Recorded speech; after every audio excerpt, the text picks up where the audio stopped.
언젠가 한 글을 읽은 적이 있습니다. 미국의 고전시 가운데 거장의 손이 닿을 때라고 하는 시에 보면 이런 이야기가 있습니다. 어느 경매장에 골동품과 귀한 예술품이 경매되고 있었습니다. 그런데 거기에는 아주 낡고 보잘것없는 바이올린 하나가 있었습니다. 이 낡고 보잘것없는 바이올린에는 아무도 관심을 기울여 주지를 않았습니다. 경매가 시작되었지만 이 바이올린은 3달러에서 더 이상 값이 올라가지를 않았습니다. 그런데 한 노인이 앞으로 걸어 나와서 손수건을 꺼내서 마치 보물을 다루듯이 소중하게 그 바이올린의 구석구석에 묻어있는 먼지를 털어내고 닦아내기 시작했습니다. 그리고 현을 조여 음을 맞추더니 드디어 연주를 시작합니다. 노인이 들고 있는 그 낡은 악기에서는 정말 기가 막힌 선율이 흘러나왔고, 듣는 사람들의 마음은 그 낡은 바이올린에서 나오는 그 음악에 매료되었습니다. 연주가 끝났을 때는 방 안에 있던 사람들의 박수로 가득 차게 되었습니다. 경매는 다시 시작되었고, 이 낡은 바이올린은 10달러, 100달러를 넘어서 나중에는 이 낡고 보잘것없는 바이올린이 3,000달러에 낙찰이 됩니다.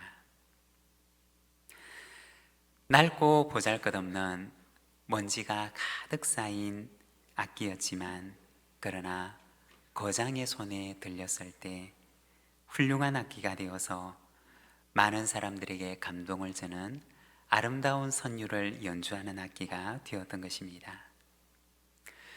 누구의 손에 들리는가에 따라서 이 싸구려 악기가 아주 값비싼 악기로 바뀔 수 있다는 것입니다. 여러분, 우리의 인생도 세상 사람들이 볼 때는 보잘것없는 낡은 악기처럼 보일 수가 있습니다.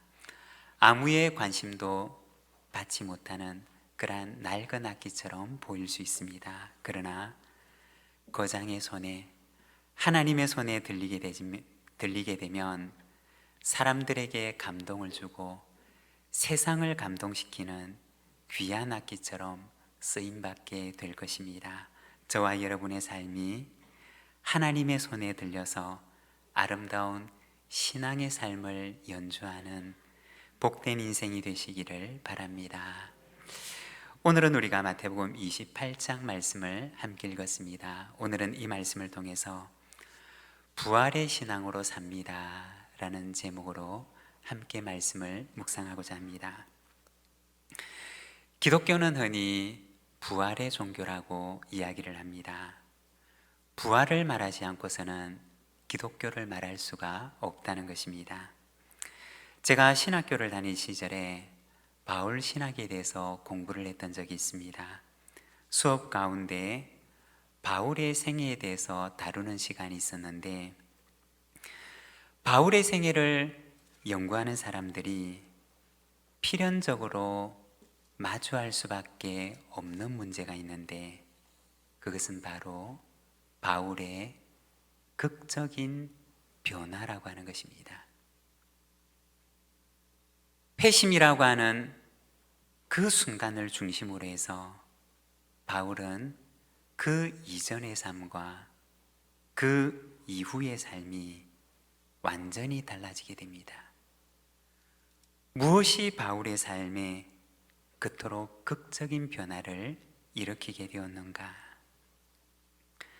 바울의 회심 이전의 삶을 연구하고 바울의 회심 이후의 삶을 연구하지만, 바울의 생애 가운데 이와 같은 극적인 변화를 설득력 있게 설명해내기 위해서 실마리를 찾고자 하는데, 아무리 연구를 해보아도 단 한 가지 사실을 제외하고서는 이것을 설명할 수가 없다는 것입니다. 그것은 바로 바울이 다메섹으로 가는 도중에 그가 부활하신 예수님을 실제로 만났다는 것입니다. 바울이 부활하신 예수님을 실제로 만났다고 하는 이 사실을 제외하고서는 그 어떤 것으로도 바울의 회심 이후의 삶을 설명할 수 있는 방법이 없다는 것입니다. 부활은 기독교 신앙에 있어서 가장 중요한 사건입니다. 교회는 어떤 곳이냐? 부활의 공동체입니다. 주님의 부활을 믿고 부활의 신앙을 따라서 살아가고 우리도 주님을 따라 부활의 날을 기다리는 공동체, 그것이 바로 교회라는 것입니다. 오늘 우리가 지키고 있는 이 주일은 정확하게 얘기를 하자면 이날은 안식일이 아니라 부활을 기념하는 날입니다. 주님께서 부활하신 날을 기념해서 예수님의 제자들과 초기 기독교 교회 성도들은 안식일이 지난 그 다음 날 모임을 가졌는데 그것이 바로 오늘날까지 이어져 내려오고 있는 바로 우리가 지키는 이 주일이라고 하는 것입니다. 우리는 매 주일 주님의 그 부활의 날을 기념하면서 그날을 기억하고 오늘 작은 부활절로 이렇게 모이는 것입니다. 주님의 부활을 기억하고 부활의 신앙을 가지고 살아갈 것을 다짐하고 결단하는 날이 우리가 매주일 함께 모이는 이 주일이라고 하는 것입니다. 우리가 주님의 부활을 믿는다는 것은 어떤 것일까요? 우리가 부활의 신앙을 가지고 살아간다는 것은 어떤 것일까요?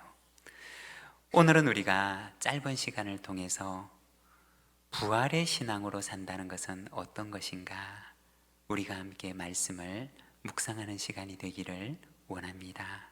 먼저 첫 번째, 부활의 신앙으로 산다는 것은 임마누엘의 신앙으로 사는 것을 말하는 것입니다.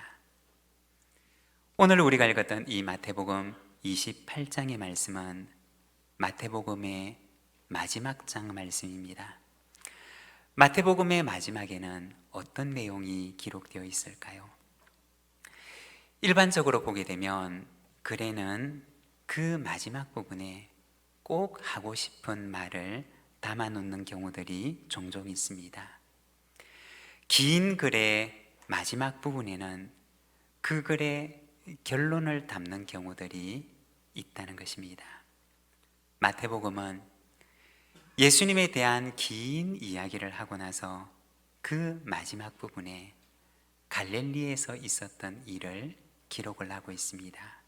그리고 거기에서 주님께서 제자들에게 하셨던 마지막 말씀을 기록하며 마태복음을 끝맺고 있습니다.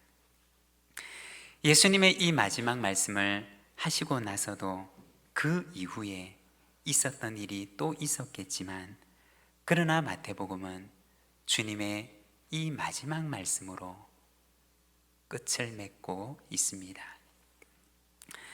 오늘 우리가 읽었던 말씀 마태복음 마지막 장의 18절에서 20절까지 말씀을 우리가 자막을 보면서 함께 봉독하겠습니다.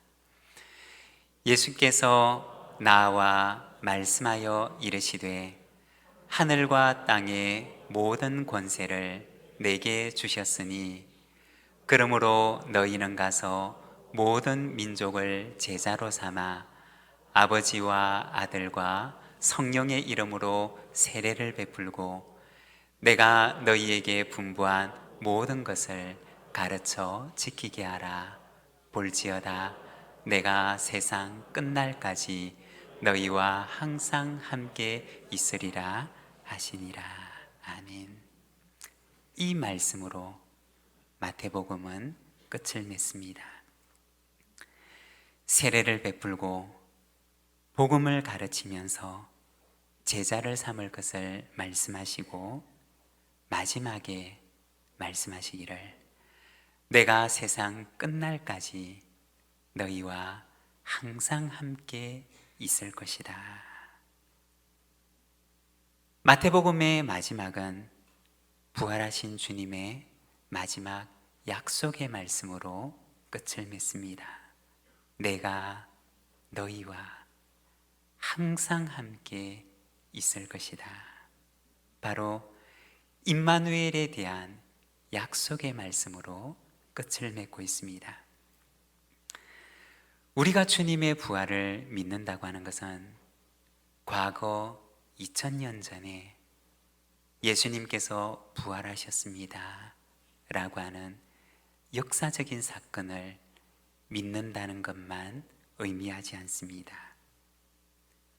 과거 사실에 대한 나의 동의와 믿음에 대한 고백으로 끝나는 것이 아니라는 것입니다. 우리가 부활하신 주님을 믿는다고 하는 것은 부활하신 그 주님께서 지금 오늘도 마태복음의 그 약속의 말씀처럼 나와 함께하고 계십니다 라고 하는 오늘의 나의 신앙의 고백을 말하는 것입니다. 사랑하는 여러분, 신앙은 과거에 대한 고백이 아닙니다. 신앙은 과거에 대한 동의와 과거에 대한 고백으로 끝나는 것이 아닙니다. 신앙은 그것이 오늘 나의 신앙의 고백이 될 때 참 의미를 지니는 것입니다. 신앙은 과거 사실에 대한 지적인 동의만을 말하지 않습니다. 그 신앙을 가지고 당신은 오늘 그렇게 살아가고 있습니까? 라고 우리에게 묻는 것입니다. 당신은 부활의 주님을 믿고 주님의 그 마지막 약속의 말씀처럼 임마누엘의 신앙으로 살아가십니까? 부활하신 그 주님께서 오늘 나의 주님이 되셔서 지금도 나와 함께 계심을 당신은 믿으면서 살아가고 있습니까? 바로 이 질문을 우리에게 묻는 것입니다. 생활에 염려가 있을 때, 가정에 근심이 있을 때, 자녀에 대한 걱정이 있을 때, 삶의 어려운 문제를 만났을 때 당신은 임마누엘의 신앙으로 살아가십니까? 공중의 새들도 들의 백합화도 먹이시고 입히시는 그 하나님께서 오늘 나도 먹이시고 입히시며 부활하신 그 주님께서 지금 나의 인생의 주인이 되셔서 오늘도 나의 인생을 이끌어가고 계신다고 하는 하나님의 섭리에 대한 믿음을 당신은 믿으며 살아가고 있습니까? 라고 묻습니다. 부활의 신앙으로 살아간다는 것은 어떤 것일까요? 그것은 바로 임마누엘의 신앙으로 살아가는 것입니다. 하나님께서 오늘도 나와 함께 계심을 믿으면서 살아가는 것입니다. 사랑하는 여러분, 이 임마누엘의 신앙이 저와 여러분의 신앙이 되기를 소망합니다. 과거에 대한 동의와 고백으로 끝나는 것이 아니라 바로 그 신앙이 오늘 나의 신앙이 되어서 나와 함께 계시는 그 임마누엘의 하나님을 신앙함으로 살아가는 우리 모든 믿음의 가족들이 되시기를 바랍니다. 그리고 두 번째, 부활의 신앙으로 산다는 것은 삶의 현장의 신앙으로 살아가는 것입니다. 16절과 17절의 말씀을 보면 11 제자가 갈릴리에 가서 예수께서 지시하신 산에 이르러 예수를 배웠고 경배하나 아직도 의심하는 사람들이 있더라고 말씀을 합니다. 갈릴리에서 주님을 만나는 제자들의 모습을 보여주는 말씀입니다. 바로 그 앞에 나와 있는 마태복음 28장 5절에서 7절까지 말씀을 보면 천사가 여자들에게 말하여 이르되 너희는 무서워하지 말라. 십자가에 못 박히신 예수를 너희가 찾는 줄을 내가 아노라. 그가 여기 계시지 않고 그가 말씀하시던 대로 살아나셨느니라. 와서 그가 누우셨던 곳을 보라. 또 빨리 가서 그의 제자들에게 이르되 그가 죽은 자 가운데서 살아나셨고 너희보다 먼저 갈릴리로 가시나니 거기서 너희가 배우리라. 보라, 내가 너희에게 일렀느니라 하거늘. 십자가 사건 이후에 여인들은 예수님의 무덤을 보기 위해서 갑니다. 그렇지만 거기서 그들이 보았던 것은 예수님의 빈 무덤이었습니다. 천사는 여인들에게 예수님의 빈 무덤을 보여주고는 말하기를 제자들에게 가서 주님의 부활의 소식을 전하라고 말합니다. 그리고 주님께서 먼저 갈릴리로 가셨으니 제자들에게 그들도 거기에서 주님을 뵐 수 있으리라고 전할 것을 말합니다. 여러분, 예수님께서 제자들을 만나고자 하셨던 그 갈릴리는 어떤 곳이었을까요? 그곳은 바로 제자들의 삶의 현장이었습니다. 그들이 태어난 곳이었고, 그들이 자라난 곳이었고, 그들의 생업이 있는 곳이었습니다. 그들의 가족이 있고, 그들의 친구가 있고, 그들의 이웃이 있는 곳이었습니다. 주님께서는 바로 그곳에서 부활하신 주님을 만나리라고 말씀을 하십니다. 사랑하는 여러분, 신앙이 가리키는 곳은 언제나 우리의 삶의 현장이라고 하는 것입니다. 신앙은 허황된 곳을 가리키는 것이 아니라 신앙은 분명하게 우리의 삶의 현장을 가리킵니다. 지난주 수요일에 수요 기도의 시간을 통해서 요셉의 삶에 대해서 묵상을 하는 시간을 가졌습니다. 그리고 소명에 대해서 우리가 말씀을 함께 묵상했습니다. 요셉은 자신의 삶의 현장에서 하나님의 소명에 응답하는 삶을 살아갑니다.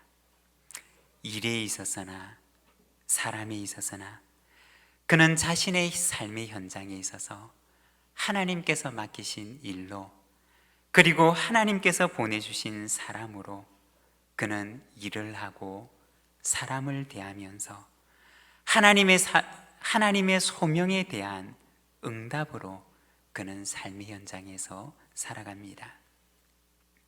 사랑하는 여러분, 우리가 부활하신 주님을 만날 수 있는 곳은 어디일까요? 그곳은 바로 우리의 갈릴리, 우리의 삶의 현장입니다. 우리의 갈릴리에서, 우리의 삶의 현장에서 복음으로 살아가고 신앙의 원리를 따라 살아갈 때 우리는 그곳에서 우리와 함께 하시는 부활하신 주님의 능력을 만날 수가 있는 것입니다. 삶의 현장에서 소명을 다하며 부활하신 주님의 능력을 맛보며 살아가는 우리 모든 믿음의 가족들이 되시기를 바랍니다. 그리고 세 번째, 부활의 신앙으로 산다고 하는 것은 결산의 신앙으로 사는 것입니다. 우리가 지난주 중에 다니엘서 말씀을 함께 묵상을 하고 있는데 다니엘서 12장 1절에서 3절의 말씀을 보면 이렇게 말씀을 합니다. 그때 내 민족을 호위하는 큰 군주 미가엘이 일어날 것이요 또 환란이 있으리니 이는 개국 이래로 그때까지 없던 환란일 것이며 그때 내 백성 중 책에 기록된 모든 자가 구원을 받을 것이라. 땅의 티끌 가운데서 자는 자 중에서 많은 사람이 깨어나 영생을 받는 자도 있겠고 수치를 당하여서 영원히 부끄러움을 당할 자도 있을 것이며 지혜 있는 자는 궁창의 빛과 같이 빛날 것이요 많은 사람을 옳은 대로 돌아오게 한 자는 별과 같이 영원토록 빛나리라. 우리가 방금 읽었던 이 다니엘서 12장의 말씀은 구약 성경에 나와 있는 부활에 대한 말씀입니다. 다니엘서에서 말하고 있는 이 부활의 날은 모든 인생이 하나님 앞에서 결산을 하는 날입니다. 어떤 이는 그 부활의 날에 구원을 받고 하늘의 별처럼 영원한 칭찬과 영광을 받게 되지만, 그러나 또 어떤 이들은 그날에 영원한 부끄러움을 당하게 되리라고 말씀을 하십니다. 다니엘서에 보게 되면 땅의 티끌 가운데 자는 자들이 깨어나게 되는 그날은 영광과 부끄러움 사이에서 어떤 이에게는 영광의 날이, 또 어떤 이에게는 영원한 부끄러움의 날이 될 것이라고 말씀을 하십니다. 사랑하는 여러분, 결산의 날을 기억하고 그날을 바라보며 살아가는 저와 여러분의 삶이 되기를 소망합니다. 하나님도 모르고 심판도 모르고 인생의 결산의 날이 있음도 모른 채 하나님께서 맡기신 시간들을 허투루 보내는 인생이 아니라 언젠가 우리 인생을 마치고 하나님 앞에 서는 그날, 결산의 날이 있다는 사실을 기억하며 그날을 바라보고 그날 하늘의 별처럼 영원한 칭찬이 있는 인생을 살아가는 우리 모든 믿음의 가족들이 되시기를 바랍니다. 부활의 신앙은 오늘의 신앙입니다. 어제의 신앙이 아니라, 과거의 신앙이 아니라 바로 오늘의 신앙입니다.